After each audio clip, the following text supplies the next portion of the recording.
Welcome everybody to Why Inclusion, and that's our topic of the day. I'm Colin Newton. I've been an educational psychologist in various parts of the UK for some 36 years. I'm also co-founder of Inclusive Solutions, and we've been working nationally and internationally for the last 20 years all around inclusion, why it's important, and how, of course, we implement inclusion in our ordinary school settings.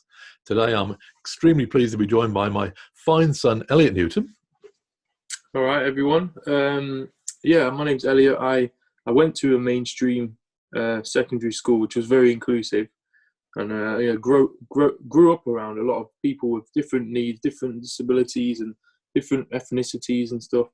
And I think that's really important for all young people.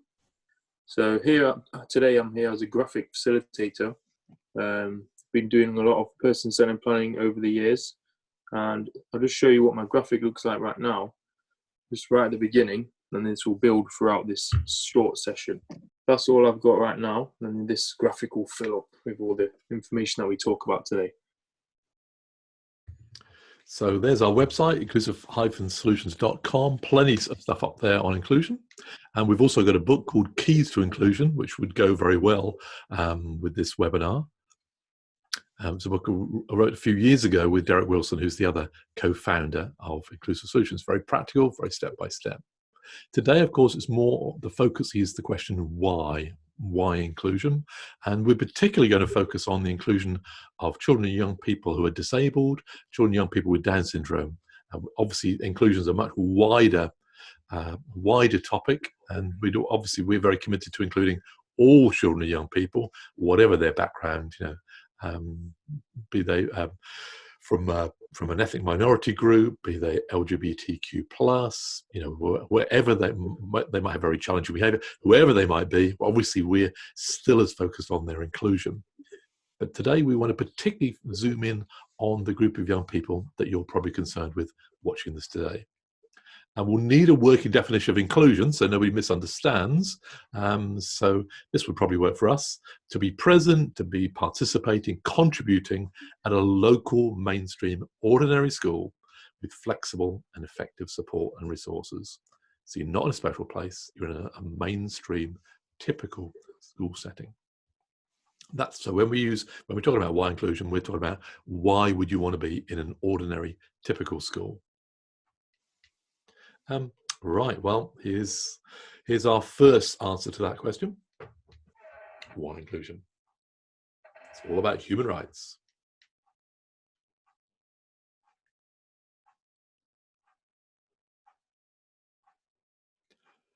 Because all children have the right to learn together.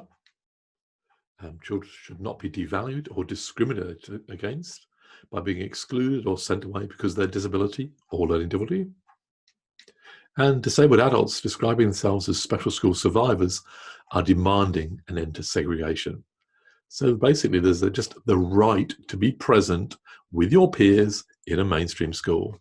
And we wouldn't dream in the UK of separating children out by ethnic difference, would we? Or by gender or sexuality and sending them to a particular segregated school because they share that difference. And yet we continue to do this around children with autism, around children with severe learning difficulties, children with profound learning difficulties, physical disability, and so on. We just do this. We have special education, special schools, special units, alternative provision up and down the UK.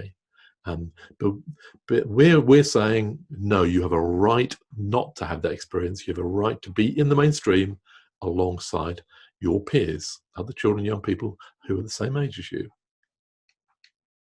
Now, there's plenty of research on this, plenty of research to show that this is a sensible thing to do. If you want to look at our research page at Inclusive Solutions, follow that link at the top. Quite a recent study in 2016 was an international study run by professors of United States leading universities looking at this around the world. Very clear evidence for inclusive education being beneficial. If you want resources in the UK to explore this further, contact the CSIE, that's the Centre for Studies in Inclusive Education, or of course the Alliance for Inclusive Education run by disabled adults. That's ALFI, very important organisation, as they lead the changes around inclusion. If you ask us in a nutshell, why inclusion? Well, we would simply answer all means all. And that's our dream. That's our dream for inclusion. So the guy in the middle here, this very famous speech, this is Martin Luther King. Of course, he had a big dream, didn't he? He dreamed of social justice, racial equality, inclusion for all, didn't he? And much more besides. Maybe he didn't expect to see it in his lifetime, but it didn't stop him dreaming it. While we dream for a fully inclusive mainstream school setting, where all the resources currently tied up in the special sector is brought to bear in the mainstream. That's where we're heading. That's where what we'd absolutely love to see. Don't think I'm going to see it in my lifetime. Don't know whether Elliot's going to see it in his lifetime. What's your take on this, Elliot? I mean, yeah, I just agree that if we're talking about inclusion, we can't just be focusing on one group at a time. We need to be opening the doors to all the different, subgroups of people, all the ways people get excluded in society. So if we're talking about inclusion, we need to be talking about everyone and everything, being included. So that's where I stand on it. I think, yeah, his dream of, little black girls and little white boys running around holding hands, and that's the beautiful dream that we're aiming towards. So hopefully we can get further towards that, and inclusive education is definitely going to help that vision get to where it needs to be. Absolutely. So that's our direction of travel. We know we're not there. We know that's not how it is in the UK or much of the Western world, but that is the direction we would love and are passionate to track in that direction of. Now, we don't want to just disrespect anybody watching this who's had to make some difficult decision about placing their child in special education. Nobody does that easily. We know that. So we're totally not disrespecting that. And we don't want to disrespect all the wonderful people who work in the special sector as well. We've met some fantastic people, really running the extra mile. But if you're asking us, our dream is a human rights dream, and it's all should be in the mainstream. Nobody should be segregated out and clustered because of their difference. And if you want another definition of it, we love this from Jack Pierpoint. From Inclusion Press, one of our big influencers, that the criteria for being included is breathing. With a respirator, if you need one, in smaller letters down the side there. That's pretty clear, isn't it? So if you can breathe, you should be in the mainstream world. And what the right to kind of live and die in the mainstream world has been very real for families, very real. We know this young woman, Ava, attended a school my wife's the head teacher of. She's the head of a very large primary school in Nottingham City, incredibly inclusive, right in the heart of the city, very diverse population. And they had a little girl there. She was the daughter of a teaching assistant. Ava, her mum's very pleased for us to be sharing this story with you. There she is as a lovely little girl. And sadly, she came into the mainstream school, fully embraced, no questions asked. And she got to age 7 and sadly got sepsis and died just very, very suddenly. But the reason for sharing her lovely images with you is that the school just so included her while she was there, but even at the point of death, it was the most amazing thing to witness. Children, staff lining the streets as the hearse kind of drove up the street there. The funeral that played music to recognise her. The garden they've created at the school, the little memorial garden. The fact that her memory is still recognised every year. It shows what inclusion can be. It goes literally beyond the grave. We need to kind of remember that. So it's almost starting with death when we talk about inclusion. But let's switch to the other end. What about life? When we think about inclusion, our society has a very strange mixed attitude to the value of children, doesn't it, really?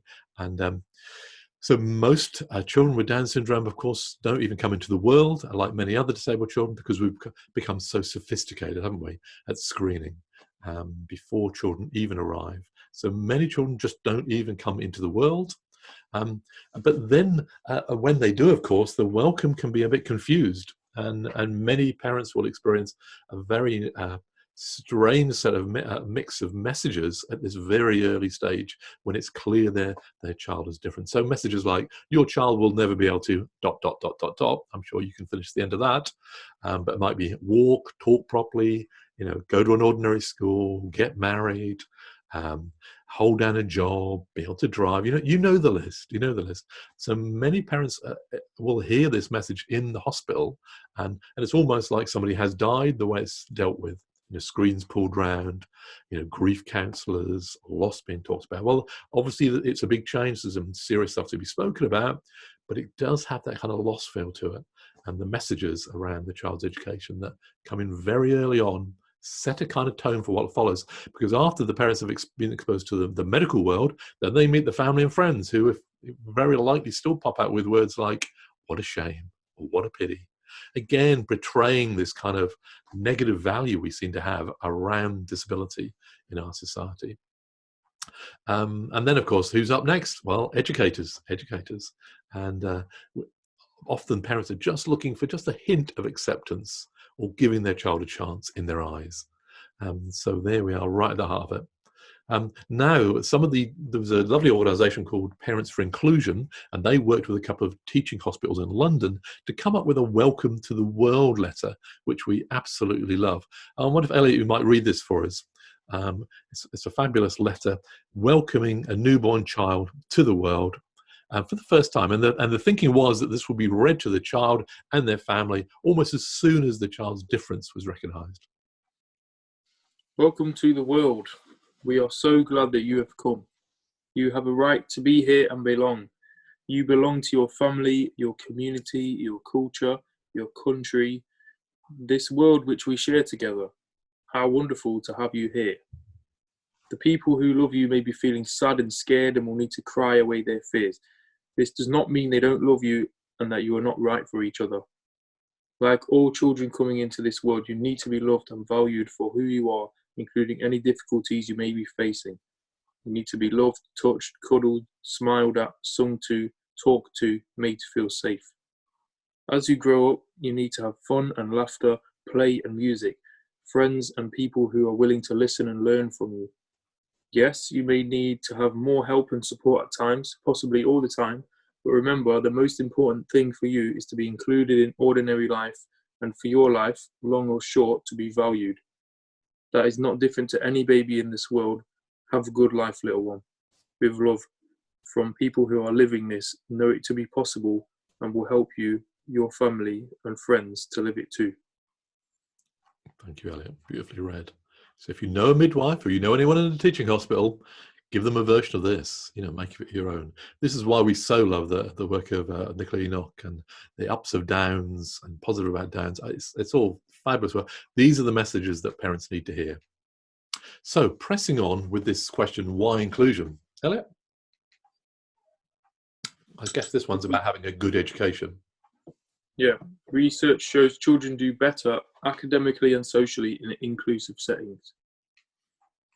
There is no teaching or care in a segregated school which cannot take place in an ordinary school.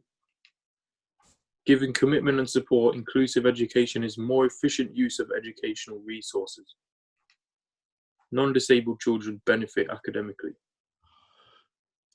So there's plenty of good reasons why you'd want to send your child to a mainstream school, simply on academic reasons, wanting them to have a good education. They're going to do better. It's just as simple as that, really. And there's evidence that inclusive education is particularly beneficial for the development of language and literacy skills among students with Down syndrome. I mean, that's Alana. That's quite a recent study. Absolutely quite specific evidence around children with Down syndrome, but also that wider group of children. Exactly the same. Check this graph out. If you're included, age 7, 8, and 9, it turns out, see the yellow line there for literacy and the yellow line on maths. It looks like you're going to do better, doesn't it? Or if not better, at least the same as in your special school. So if it's just about the same, wouldn't you be better off in a mainstream school? They did some work in the UK with 46 teenagers with Down syndrome. Some were in mainstream, some were in special, and they studied them very, very, very closely. And they found that those who'd been included were 2 to 3 years ahead on reading, writing, and literacy skills. 2 to 3 years. That's a significant amount for a teenager, isn't it, to be showing in terms of their learning performance. So academically, children, young people with Down syndrome will do better in mainstream schools. The research is plenty high, plenty high. Okay, it's time for the adverts. Do you want to know what I learned? See these 2 pairs of jeans? These are expensive. These are cheap. Look closely. Both have pockets. Both have zippers. The denim is about the same quality. This is what I learned. Different jeans, same value. And a label, it's just a label. So you know what I learned? Some people value money more than me. Look closely. We both have hands and eyes. So his are shaped a bit different. We both have hopes. And dreams. This is what I learned. Different views, same value, and a label. It's just a label.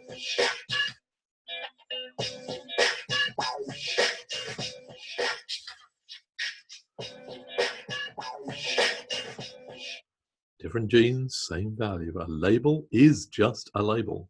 Well, here's another one. The way they talk, you think I was in pain. She suffers from Down syndrome. Or I couldn't feel. Poor dear thing. Or understand. I'd rather be dead than like that. But I do, because I heard it all before. It is a life not worth living. A message from the gene pool. Life is cool. I do love that. A message from the gene pool. Life is cool. I love it. I love it. I love it. So still thinking about why inclusion and why academically you do better in a mainstream school, which you might be scratching your head, well, why might that be? Well, it turns out, for starters, we all have better recall for visual information, which links strongly to the fact that 80% of learning is by imitation, by copying. There's my daughter. I'd just done a wet shave. I turned around, she'd foamed up across her cheeks there. But it's much more widely than my little daughter. Many people, in fact, all of us learn by imitation. Look how you wear your hair if you're lucky enough to have hair. Listen to your accent. Listen to how you swear. Listen to your turn of phrase. Listen to how you look at how you wear your clothes. Or wear your hair. All this, you'll notice a lot of it is copying somebody else. It's a very, very strong instinct, quite unconsciously done. But it's massive when it comes to learning, where you absorb masses of other young people. So it seems a little bit strange that we would cluster children, if this is true, and it clearly is, from the work of Bandura, famous psychologist, and many others. Why would we cluster children who share a learning difficulty in the same place, or all have a communication problem in the same place? Where's the logic? If they need to absorb and imitate and copy from other models of learning, they need to be around other children, other young people who have that good spoken language, who are behaving well, who have got complex social skills and can demonstrate them. That's a really, really important reason to me why it's best to be in a mainstream school setting, when you're surrounded by role models, even though there's ups and downs with that, and not all the role models are perfect. And of course, vice versa, of course, our wonderful young people who may be very different are able to teach other young people about how to be gentle, how to be loving, and so on. If you don't believe the power of this, check out this little video. To show this, we took 2 men, Mr. Nice and Mr. Nasty, and placed them in a controlled environment. Then we asked several volunteers to meet them, discuss different subjects. Favorite films? Yeah, well, got plenty there. Guys, you go first. What the volunteers didn't know was that while Mr. Nice was being friendly and warm, Mr. Nasty was being as negative and as difficult as possible. Philadelphia story.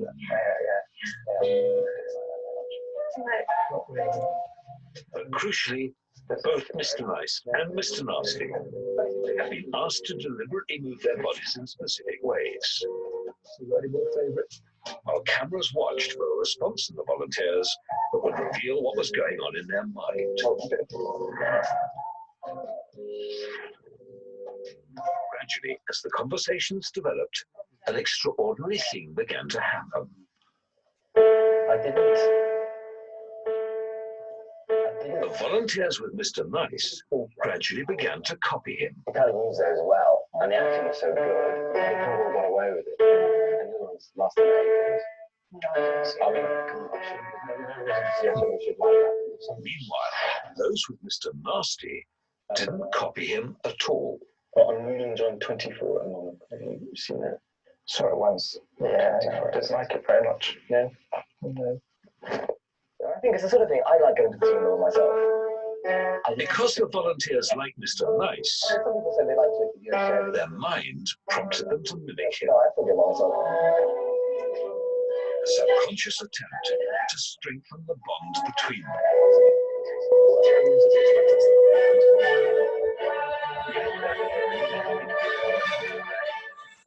You get the point? And even better if the people around you are positive or nice. Even much more likely to copy. But look how powerful it is as an effect. Very powerful. So now we like to think about taking the long view. Historians love the long view. Looking back in the past, we like the long view because you look a long way back in the past, but you can also look a long way into the future. And that's kind of important. So look, this is what used to happen not really that long ago. This is in the 1930s.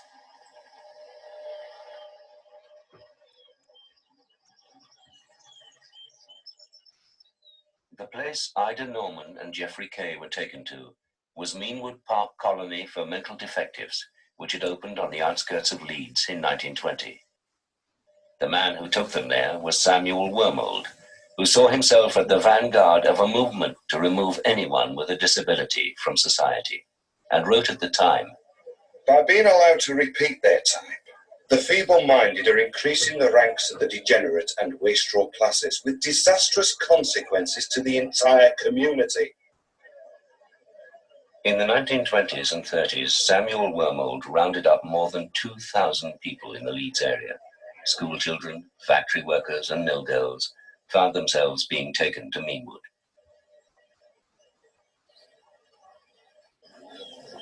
In the early part of the century, it was believed that a vast range of people should be put into institutions for life.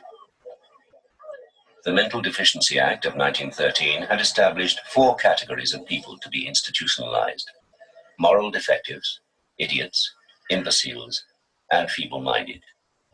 Under the catch-all phrase of mental defective, anyone who was poor, disabled, or had a learning difficulty became a potential candidate for removal to an institution. So that's our history. That's our history. The Mental Deficiency Act.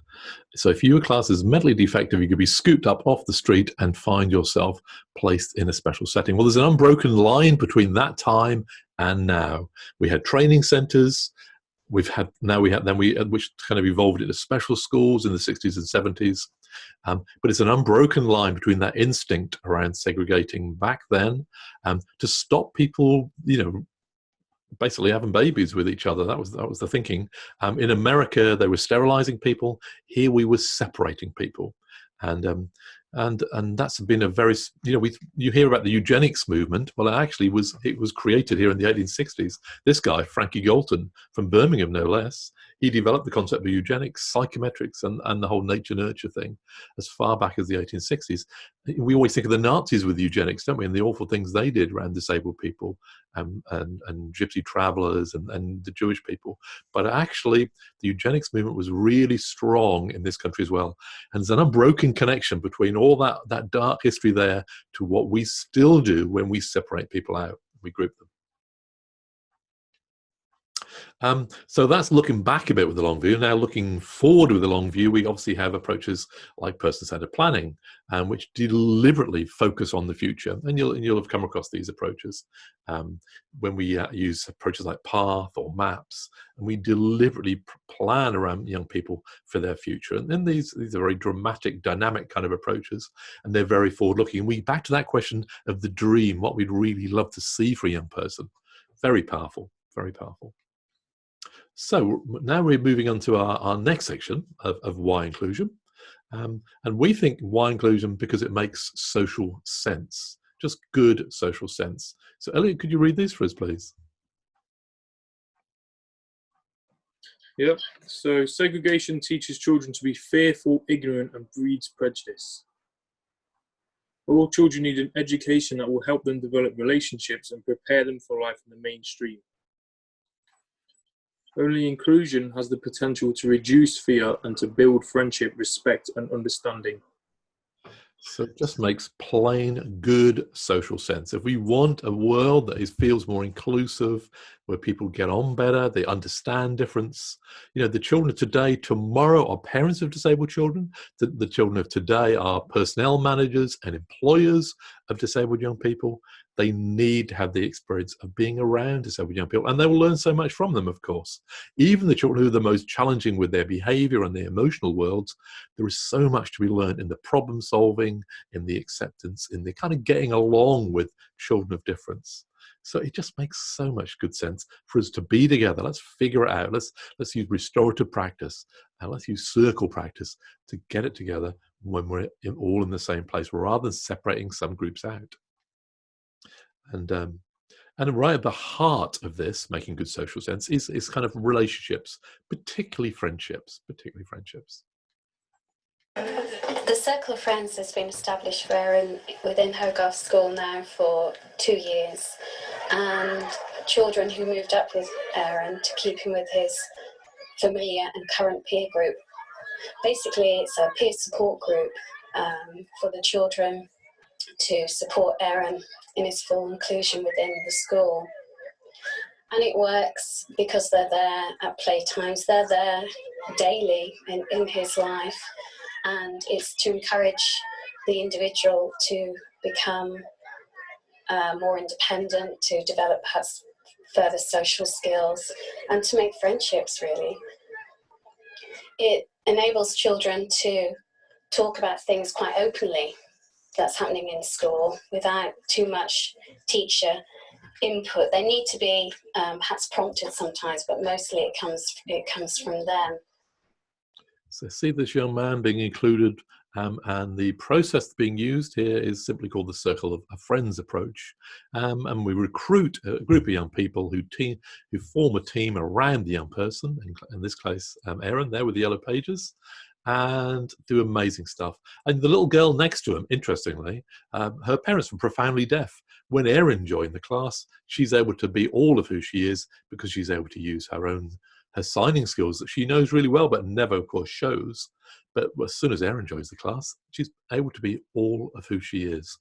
And isn't that just wonderful? So Erin's inclusion has actually helped her to develop and express herself in the fullest fashion. And other young people as well benefit in all kinds of different ways by being part of these kind of teams.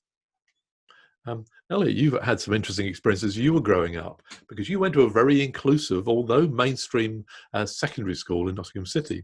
So these are some of the people you met, I guess, aren't they? Yeah, this is someone who was in my form group. So from year 7 to year 11, saw him every morning, and he knew everyone's name, and he was like everyone's friend because he was so lovely. He could tell you your number plate. If he'd ever seen you get out of a car, he could tell you the number plate of that car. So probably your mum or your dad's number plate. And just off by heart, every member of the class, everyone he'd met. Pretty incredible guy.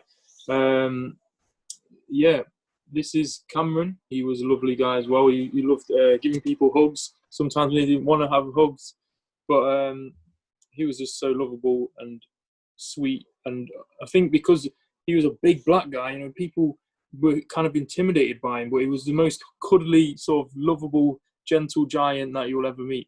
So that was really cool to be around him growing up as well. This is Yoshi. So this is me when I was about probably 11, and Yoshi was about 12. And we started school at the same time. So this is just before we both started secondary school. And we used to link up and do activities together. We used to do quad biking and high ropes courses. And I used to think it was really fun to be around Yoshi. Every time I saw him, we would be doing some cool activities. And I used to like his rebellious spirit. He's always spitting, you know, throwing things out the window, and he's just like doing whatever he wants, and he just doesn't let the world tell him, oh, this is how you're supposed to behave. He just does what he wanted. So I love that about him, and I feel like I learned a lot from him. Yeah. Interesting. Do you think, listening to this, do you think Elliot's worse or better off for having these contacts with these young people who clearly got complex needs? Interesting question, isn't it? We know what Elliot thinks. Yeah. Oh, this was Yoshi's 16th birthday at the pub, and so we kind of kept in contact, and we still kind of in contact now. Yeah, so not as much as I would like, but definitely it's still in my life. Still, yeah. And this is me after having all these experiences growing up around these people with all different disabilities. I ended up doing a job as a PA for someone with autism, and for multiple different people. And one of my best friendships I've ever had throughout my life was with a disabled man who ended up passing away while he was in my care. I had to call his family and tell them, you know, you need to come to the hospital because, you know, your brother's going to die. And this was like the most deepest thing that's ever happened to me, really. And I think that was because of, you know, having these earlier childhood experiences and growing up with this mentality and getting into that type of line of work because of it. So, listening to Elliot speak, you know, it helps you reflect on the true benefits to non-disabled peers. When you hear people talk about that lightly, you know, there's the contribution of just the presence of disabled young people in our mainstream schools, around the relationships and friendships that can build up with them and around them. You know, the richness that provides for the non-disabled young person is, well, as you can hear from Elliot's experience, you know, it's uncountable, tremendous. Here's another little set of images for you. Feels like one of us instead of left out, because after all, she is a child of our fault, really, our friend.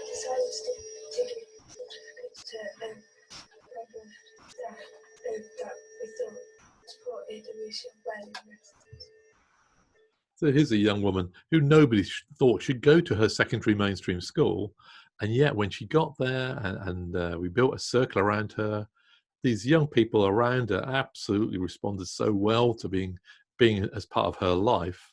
And although she never became spoken in a spoken English, still was using just a few Macedon signs and a few words of England, she was well included. She got right the way through to year 11. She did better in secondary than she did in primary school, who'd kept her in kind of a small room a lot of the time at primary, but not in secondary. And this group came up with this wonderful idea of giving a certificate to the member of staff who was doing a good job in terms of her inclusion. Can you imagine that? So the guy who hasn't included anybody since, and certainly not done any differentiation since 1973, he had a little surprise, didn't he, that day when the certificate was given to his colleague for doing such good inclusive work. Fantastic. So Rusha did very well there, did very well. So just finally, as we start to just wrapping this up now, really, we would encourage you, if you're really wanting to move forward with inclusion for a child you love, your own child or somebody else's child, don't do it on your own. Like international scuba divers don't, never dive alone. Always stick together with somebody. It will make it safer. Find your strongest companion to work with, the most articulate person you can find, especially if you're trying to make some change around your own son or daughter. Very, very important. Actually, we'll maybe end with this actually, but just in terms of staying in touch with Inclusive Solutions, Elliot, can I bring you back in? Yeah. So yeah, please do stay in touch. We're all over all the different social media platforms. If you would like, please leave us a Google review or a Trustpilot review. That would be great. We'd really appreciate that. Yeah, hopefully you've enjoyed what you've heard today. If you want to learn more and get a bit more deeper into any of our subjects that we teach about, we have this we have some online learning modules on this website called teachable.com, and there's loads of different modules based on all our different areas, and you can spend as long as you want on each one, get to know the area really well, and yeah, do it at your own pace really, rather than rushing through it in sort of a webinar. You can just sit down at your computer and take your time with it. That's great. Yeah, so that's us. But we thought we'd just finished. We started calling this the Toronto Kick, because this is this features Marsha Forrest, who's sadly no longer with us, who's one of the big influences on our thinking around inclusion. A partner, Jack Pierpoint's, that are still around, still doing fantastic stuff with Inclusion Press. But this kind of quite an old video is Marsha just talking, really answering the question, why inclusion? So we just thought we'd end with it because you can't really follow it. And so she's a New Yorker, and so, well, listen to what she has to say about inclusion. Leader of the integration movement is Dr. Marsha Forrest, an education consultant in Toronto. For us, segregation is a form of apartheid, and that you have literally a legalized system of segregating children who have certain conditions. Normally, ordinarily, we have a very wide network of relationships in our lives. And what happens for someone who is disabled is that that network of relationships gets broken down. And so that almost the only relationship that may be in the lives of a person who's labeled handicapped are the very, very close ones, one or two, and then a whole bunch of paid people, and nothing else. It is the same issues. All over, you meet the same people with the same struggle. Underneath the inclusion issue, hiding behind the disability issue, is the race issue and sex issue. And at one point, the superintendent said, but Mrs. Galati, I want to let you know that we have started a peer tutoring program. Now, Natasha says it's a well-hidden peer tutoring program at our school, well-hidden. But the teachers at our school, when the superintendent said, we've started this program, the wheels were already turning in my mind. I had brought something with me in my purse. And when he finished, I said to him, you know, the teachers are still telling us, however, that young people in our school don't want to put their hands on Felicia and Maria. And when he said that, I said, well,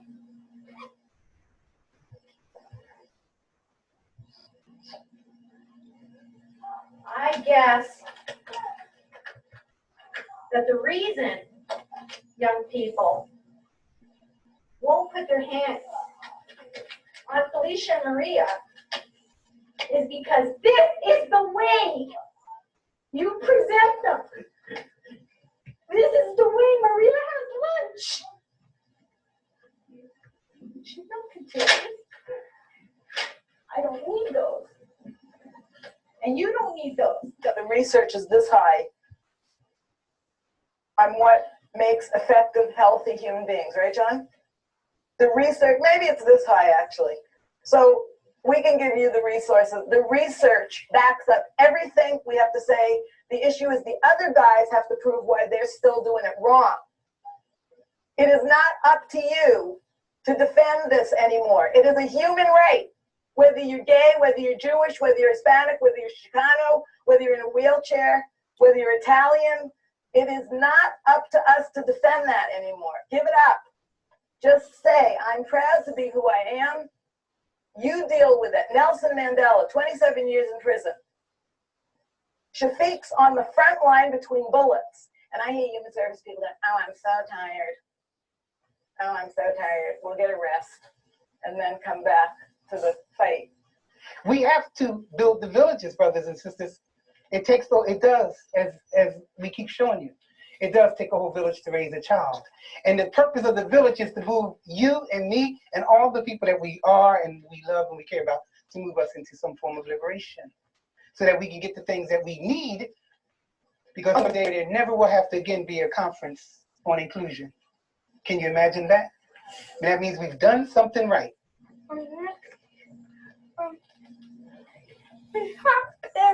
He's my friend. Can we let Joel talk for a minute? Joel, is there anything you would like people to know that would help them to be friends with someone in a wheelchair? friends with dry Steven? Yeah. He's just a normal kid. He's a normal kid, but he's in a chair. Doesn't mean anything. Well, I mean, how do you play with someone who's in a wheelchair? How don't you play with somebody who's in a wheelchair? Perfect. You want to say that again? How don't you play with somebody who's in a wheelchair?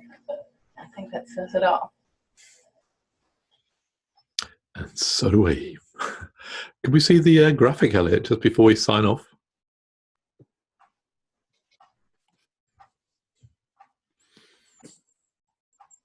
That's great. Yeah.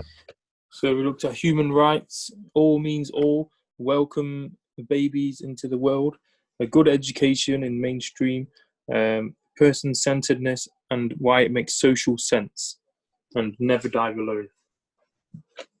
So thank you all very much for listening. That's why inclusion. As far as we're concerned at Inclusive Solutions, let's have all the children in mainstream and let's work it out. If you want to talk about any of this, give us a shout. Thank you very much. Lovely talking to you. Bye.